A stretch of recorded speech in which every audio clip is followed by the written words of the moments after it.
तो दोस्तों, आज मैं महाकुंभ प्रथम अमृत स्नान के अपने अनुभव साझा करती हूँ। 14 जनवरी मकर संक्रांति को महाकुंभ प्रथम अमृत स्नान के दिन मैं और पतिदेव प्रयागराज पहुँचे। हम वाराणसी के रास्ते गए थे। प्रयागराज की सीमा पर एक निकटतम गांव के पास हमारी गाड़ी को प्रशासन द्वारा बनाए गए स्टैंड के पास रोक दिया गया, क्योंकि अमृत स्नान का दिन था। अतः प्रशासन विशेष रूप से चौकन्ना था। वहाँ से या तो हम पैदल जा सकते थे या फिर छोटे वाहन जैसे ऑटो या कुछ मोटरसाइकिल वाले 100 रुपये प्रति व्यक्ति लेकर संगम तट तक छोड़ रहे थे। हमने ऑटो लिया। ऑटो वाले भाड़ा आम दिनों से अत्यधिक ले रहे थे, पर इतना सोचना नहीं चाहिए, बस अपने उद्देश्य पर दृष्टि रखनी चाहिए। सो हमें ऑटो वाले ने तट के निकटतम कस्बे तक छोड़ दिया, क्योंकि वहाँ से फिर आगे बैरिकेडिंग थी, पैदल ही जाना था। हम लगभग 1.5-2 किलोमीटर चलकर संगम तट तक शिवलिंग द्वार होते हुए पहुँचे। मैं बता दूं कि प्रशासन ने हर दिशा रूट से पहुंचने वाले श्रद्धालुओं के लिए द्वार बना उनका नामकरण कर दिया है और उन्हें विभिन्न सेक्टरों में बांटा है। लोगों को अपने प्रवेश द्वार का नाम और सेक्टर नंबर अवश्य याद रखना चाहिए, ताकि यदि आप रास्ता भूल जाएं तो प्रशासन के लोग आपको आपके प्रवेश द्वार और सेक्टर के द्वारा गंतव्य तक पहुंचा देंगे।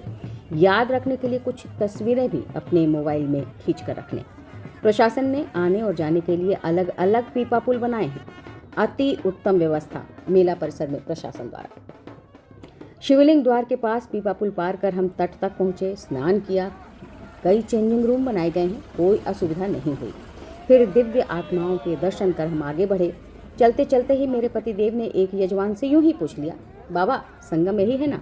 उन्होंने उत्तर दिया, नहीं, ये तो यमुना जी हैं, संगम तो आगे है। हमने असमंजस से एक दूसरे को देखा, फिर पीपा पुल पार कर आगे बढ़े। लगभग 3-4 किलोमीटर चलकर पीपा पुल पार कर उस पार पहुंचे। पीपा पुल के दाहिनी ओर सभी लोग स्नान कर रहे थे और भीड़ भी कम थी। अब हमने फिर से डुबकियां लगाई, कपड़े बदल आगे बढ़ने को हुए। तभी पतिदेव ने इस बार फिर एक यजमान से पूछ लिया, यही संगम है ना? इस बार भी जवाब मिला, नहीं, ये तो गंगा जी हैं, संगम तो आगे बाईं तरफ है। अब हमारा चेहरा देखने लायक था। हम आगे बढ़े, पर इस बार पूरी तरह सतर्क। इस बार पहले ही पूछ लिया। वहाँ संगम पर काफ़ी भीड़ थी। सभी अखाड़ों के भव्य रथ लगे हुए थे। बिल्कुल अलौकिक वातावरण और दृश्य था। हमने फिर संगम में स्नान किया। इस प्रकार हमारा गंगा यमुना सरस्वती के वास्तविक संगम का 3-3 बार स्नान संपन्न हुआ। मेरे पतिदेव ने मजाक किया कि शायद हमने कुछ अधिक ही पाप किया होगा, इसलिए प्रभु ने इस ठंड में एक दिन में ही 3-3 बार गंगा यमुना और संगम में पवित्र डुबकी लगवाई। हमने भी प्रभु की इस इच्छा को सर आँखों पर लिया, क्योंकि हम 144 वर्ष बाद आए महाकुंभ संगम अमृत स्नान के लोग का संवरण नहीं कर पा रहे थे। मैं तो यही कहूँगी कि हमारे साथ हुई संगम अमृत स्नान की यह घटना विश्व में ही नहीं, ब्रह्मांड में भी शायद इकलौती और अद्भुत घटना ही होगी।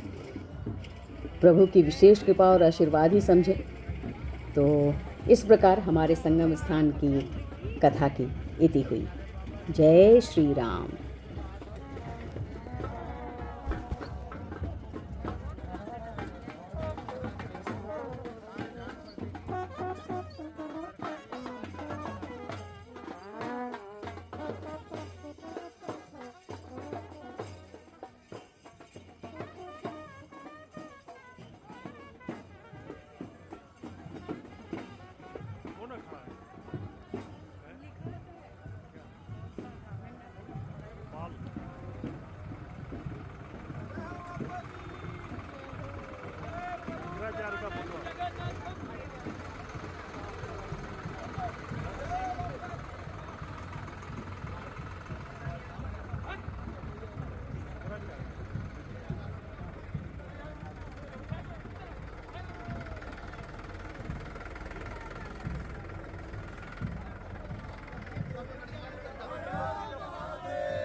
चलत है